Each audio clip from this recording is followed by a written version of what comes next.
안녕하세요. 김유갑의 경제봉사입니다. 더 좋은 방송을 하도록 구독, 좋아요, 댓글 알림 부탁드립니다. 방금 미국 충격 발표. 경제위기보다 더 큰 게 터졌다. 미국이 2025년 이후 세계 경제위기가 닥칠 것이라는 충격적인 발표를 하였습니다. 미국 경제가 아직도 제조업, 실업률 성장률이 좋지 않은 상황이고 복합 악재에 시달리고 있습니다. 이미 세계 경제 위기 징조 6가지가 한꺼번에 쏟아지고 있으며 대선을 맞아서 국가 리스크가 엄청 커진 상황입니다. 중국은 천문학적 돈보따리를 풀었지만 전혀 나아질 기회를 보이지 않고 있습니다. 유료 상담은 010-1616-6276 제가 직접 메소타임인가 입지를 전해드립니다. 지금 바로 전화 주십시오. 자, 방금 미국 충격 발표, 엄청난 발표죠. 경제위기보다 더 큰 문제가 터졌네요. 와, 정말 이 미국 과연 무슨 문제가 터졌길래 머리를 쥐어짜고 있을까요? 자, 먼저 미 제조업 업황 역시 위축이 지속되고 있습니다. 1차예요. 예.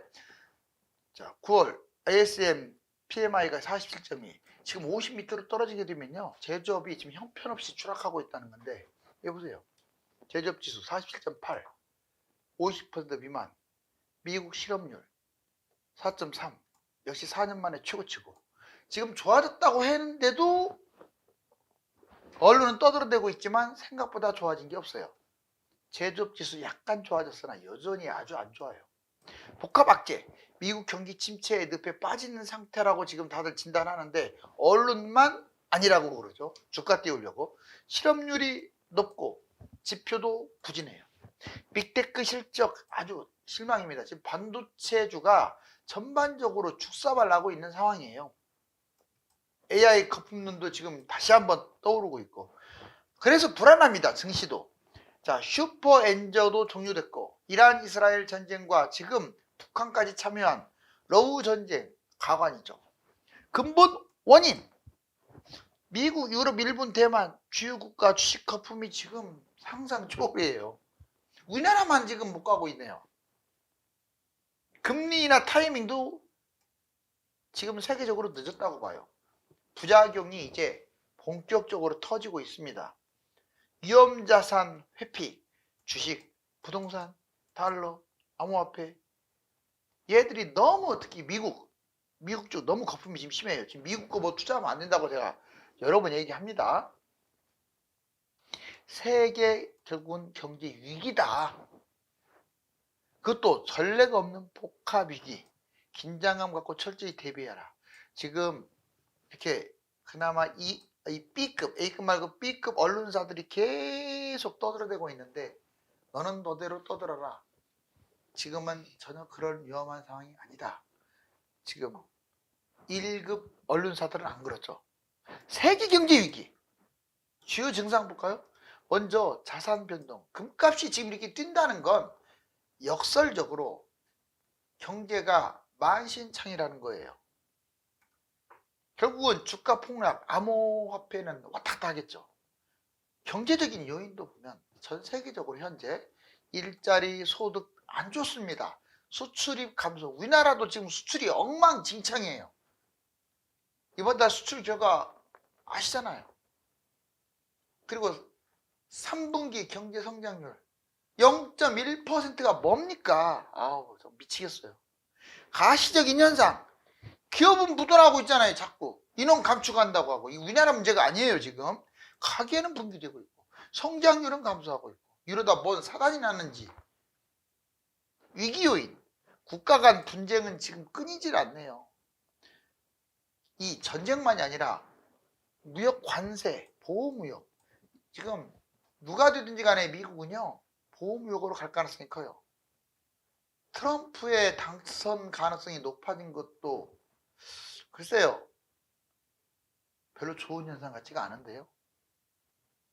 통계 위기, 미국 리스크. 미국은요 달러, 유가 강세, 긴축 재정을 너무 장기화했다는 게 문제였고, 통계 위기, 국채 10년 이념을 역전됐고, 금리 변동됐고, 바로 샤베 법칙, 이런 것으로 경제 위기가 터진다라고 여러 번 얘기했고요.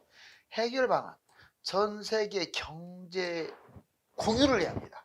이걸 살려내려면 공유를 해야 하는데, 그래서 위험 요인을 제거해야 하는데, 니는 니대로 가라. 나는 나대로 가겠다. 정부와 중앙은행 적절한 경제정책. 지금 또 각국이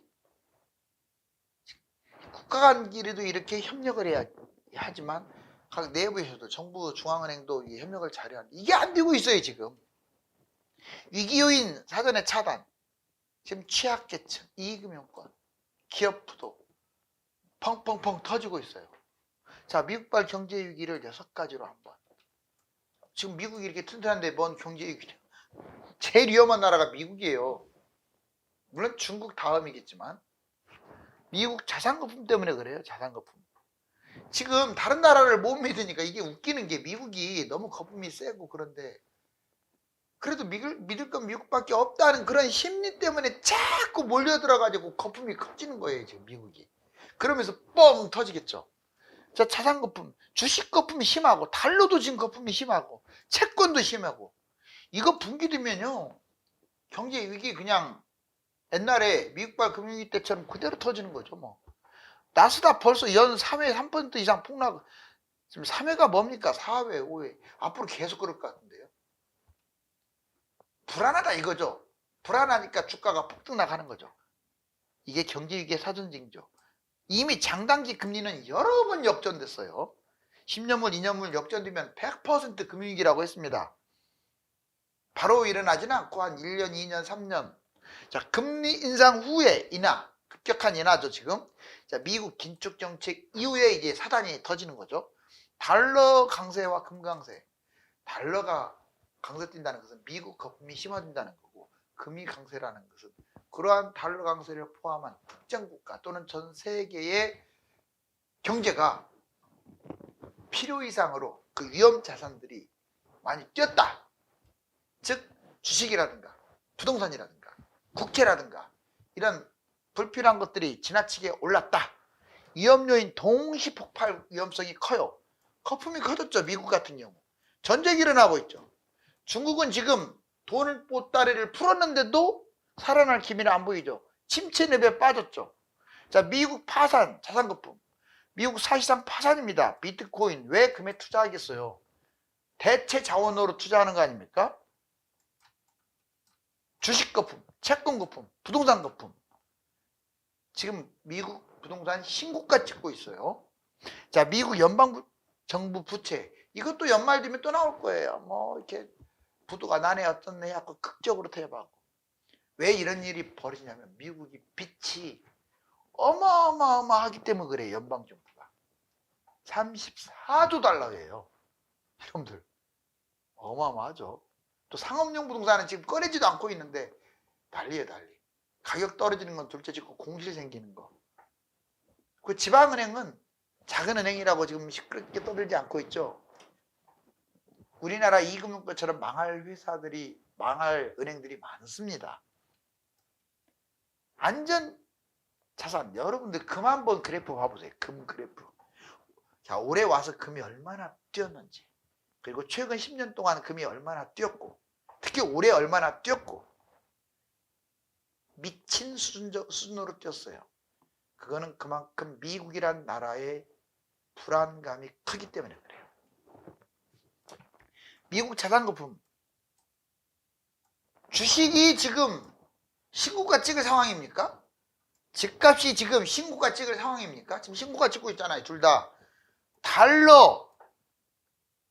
지금 아주 강달러 아직도 끝나지 않았잖아요. 아니 돈을 제일 많이 찍어낸 나라가 미국인데 어떻게 달러 가치가 더 높아? 결국 미국이 무너진다. 미국은 알고 있어요. 지금 미 재무에서 상업용 부동산 문제. 이거 상업용 부동산은 이제 세 발의 피고 실질적으로 금융권, 부채 이런 것들도 위험해요. 상업용, 금융권, 부채 급증. 자, 재테크 근무 증가로 상업용 공실 생겼고, 상업용 부동산이 급락하게 되면 이 대출 금리가 급등하면서 은행이 부실 생길 거 아니에요. 당연히 지방은행 부도나고, 그러다가 메이저 은행으로 확산. 특히 지금은 부도가 왜 더 위험하냐? 뱅크런 때문에 그래요. 금융권, 상업용 은행 급락 리스크, 은행 부실로 확대될 가능성은 거의 100%죠. 건물 가치 이미 우리나라 지금 꼬마 빌딩 하는데 조심하세요. 꼬마 빌딩. 일부 지역 빼놓고 꼬마 빌딩 잘못 샀다가는 폐가 망신합니다. 왜? 이제 상업용 부동산이 넘쳐나요. 미국도 그래요. 글로벌 대기업 347곳 약 50% 사무실이 축소됐어요. 이제 재택근무도 늘어나고요. 그리고 빌딩뿐만 아니라 건물들이 너무 들어섰고, 부채 급증. 미국 대규모 부채 이제 시작 단계입니다. 미국 금리 인상, 인플레이션이 지속되면 당연히 금융위기가 터져버릴 수밖에 없어요. 경제위기 6가지 징조, 정말 아까도 공부했지만 특히 여기서 3가지만 뽑아볼게요. 이러면 100% 경제위기입니다. 100%였어요. 장단기 금리 역전, 10년물, 미국을 기준으로 하는 거예요. 10년물과 2년물 금리 역전.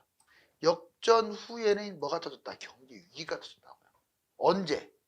이거 역전된 다음에 10개월에서 22개월 후에. 지금 원래 코로나 이후에도 역전됐었는데, 코로나 때도 얼마 전에도 역전됐잖아요. 사례 1, 2차 5.11 쇼크, 중남미, 닷컴 버블, 미국발 금융위기, 이때 이런 현상이 벌어졌어요. 금리 인상 후 인하, 금리 인상 후 지금 급격한 인하로 이제 갈 거예요. 앞으로 이때 위기가 터진다고요. 금리가 내려가면서 위기가 터져요. 근데 이번엔 내려간 것도 아니야. 아주 위험해요. 왜냐? 자, 10%, 5%, 2.5%에서 금리 인상 후 10%에서 내려가면서 터졌고, 이번에는 자, 인상한 다음에 5%에서 내려가면서 터졌고, 2.5% 거기서 내려가면서 터졌는데, 이번에는 5% 다시 또 거꾸로 올라와 가지고 내려가면서 터지는 거라서 미국발 금융위기 때보다 훨씬 파워가 셀 거예요. 파워가 세다는 것은 주가가 반토막이 아니라 80% 떨어질 수도 있다는 거죠. 예를 들자면 집값도 80%까지 떨어질 수도 있다는 거예요. 거품이 세니까. 금리 인상 후 인하, 과거보다 기준금리가 내려가면서 경제위기가 터졌어요. 근데 이번에는 기준금리가 올랐잖아요. 물가, 이 코로나라는 특수성 때문에. 그래서 더 위험하다고요. 1, 2차 5.11 쇼크, 중남미, 닷컴, 미국발 역시 100%. 샤메 법칙. 최근 3개월 실업률 평균값이 1년 최저치보다 0.5% 높으면 경기 침체 위기가 터진다 했는데, 세상에 10번 사례 중 9번 적중. 그러면 사실상 이 3가지가 다 왔어 지금요. 경제 위기네요. 돈 보따리도 속수부책. 이번에 이것도 문제예요. 중국이 돈을 어마어마하게 쏟아부은 거 아시죠? 근데 그것도 속수무책이에요. 중국 공포의 세기가 떨고 있어요. 이제 이 정도 쏟아부었으면 살아나야지. 3분기 겨우 5%, 4%. 부동산 붕괴, 소비지출 감소, 투자 감소로 이어지기 때문에 그래요. 소비지출, 온라인 알리바바, 이건 오프라인만이 아니라 온라인도 난리예요. 소비가 안 돼. 소비가. 성장률 4%대. 이게 말이 됩니까? 중국이 6%대만 돼도 망한다 이런 얘기가 나왔는데, 소비 생산 감소, 실업률은 5%대. 부동산 위기. 자, 헝다 완다 피구이한 왕커. 부동산 개발회사는 다 무너졌어요 지금. 주택 매매 전년 대비 마이너스 26%, 지금 더 떨어졌어요. 오피스는 공실. 회복을 못하네. 부동산 파상적 부양책 정도가 아니죠. 그냥 돈을 쏟아붓고 있는데도 표도 안 나요. 첨단 산업. 지금 중국은 첨단 산업 부분적으로 세계 최강인 것들이 꽤 많아요. 그런데도 이게 왜 붕괴되느냐. 지방정부와 은행 파산하고 중앙정부, 외적인 요인들이 자꾸 파산하는 거예요. 금융도 불안하고, 자영업, 폐업 증가하고, 근로자 급여, 고용이 불안해. 아무리 첨단 산업 기술력이 올라왔어도 이게 지금 받쳐주지는 못해요. 또 하나는 수출이라도 이제 살아나야 하는데, 미국이 가만히 있습니까? 미국 서방이 단합을 해가지고 중국의 그 저가 공세를 공세와 충돌하고 있어요. 전기차, 배터리, 태양광. 기술력이 앞서면 뭐합니까? 경제가 무너지면 결국 그 앞선 기술력은 도태가 되고 또 세월이 흐르면 더 높은 기술력을 요하는데 정체가 되니까 미국이나 우리나라나 다른 나라들이 더 높은 기술력 성장을 가져오겠죠. 중국은 지금 그만큼 위험해요. 한국은행 금융불안 경고. 한국은행이 우리나라 국내에 대해서, 물론 해외는 당연하고, 영끌 파산. 이거 심각하죠. 요즘 영끌 파산 소상공인 맨날 나오고 있어요. 신용위험, 연체율. 소상공인 자산 폭락, 소비 축소. 여러분들, 둘 중에 하나가 좀비 기업이에요. 3년 내내 돈 벌어도 이자도 못 갚는 기업이 둘 중에 하나예요. 믿어집니까? 한번 네이버 쳐보세요. 얼마나 심각해요? 아니, 월급쟁이 월급 버는 거, 최저 생계비 버는 것은 둘째치고 이자도 못 갚는다니. 건설사 파산, 이금융권 지금 파산 상태, 부도, 한계기업 부도. 이거 좀비 기업이죠. 금융위기 발발. 국내 문제도 위험한 거죠. 해외만 위험한 게 아닙니다. 한국 자산 대폭락. 더군다나 우리는 또 일본을 따라가려고 하는 그런 꼬락선이야. 저는 따라가지 않을 것 같긴 한데, 그래도 근데 만약 삼성전자가 완전 붕괴되고 현대차도 문제 생기고 그런다면, 일본은 지금 기초과학만 발달했지. 그러니까 노벨상이 많이 나오잖아요. 그리고 기초 중소기업의 기간 산업만 발달됐지. 진짜 중요한 미래 먹거리에서는 꽝이에요. 아니, 여기만 튼튼하면 뭐예요? 기술력이 없는데. 진짜 꽝 맞아요. 그들이 그렇게 자랑하는 토요타도 전기차에서 너무 뒤쳐져 있어요. 하이브리드로 지금 버티고 있는데 그거 오래 못 갑니다. 이미 가전은 싹쓸이 당했고요. 반도체, 대만의 똥구녕도 따라가지를 못해요. 우리나라가 끝장나면 큰일이다 이거죠. 지금 원화 가치 문제고, 부동산, 다행히 부동산은 버티고 있어요. 이게 다행인지 불행인지는 모르겠어요. 거품이 있으니까. 부동산이 폭락하는 건 아닙니다. 지방은 많이 떨어졌지만 주식 너무 많이 빠졌어요. 지금 코스피 2583이 뭐예요? 삼성전자가 55,900.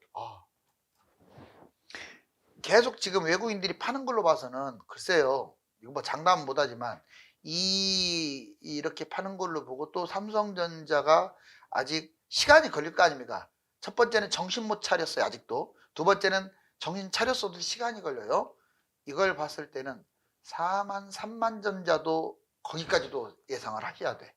일단 외국인이 사지 않으면 사지 마세요. 외국인이 사지 않으면 사지 마시라고요. 삼성전자. 주식 폭락의 요인, 중국 동조화, 고금리, 전쟁 하나 덧붙이면 삼성전자입니다. 자, 이제 은행 난리 났네요. 이런 일이 일어나면 안 되겠죠. 미국의 충격적인 발표 이후에 세계 경제가 현실화할 수도 있다는 불안감이 커지고 있습니다. 중국의 부양책도 현재 소용이 없는 상태네요. 감사합니다.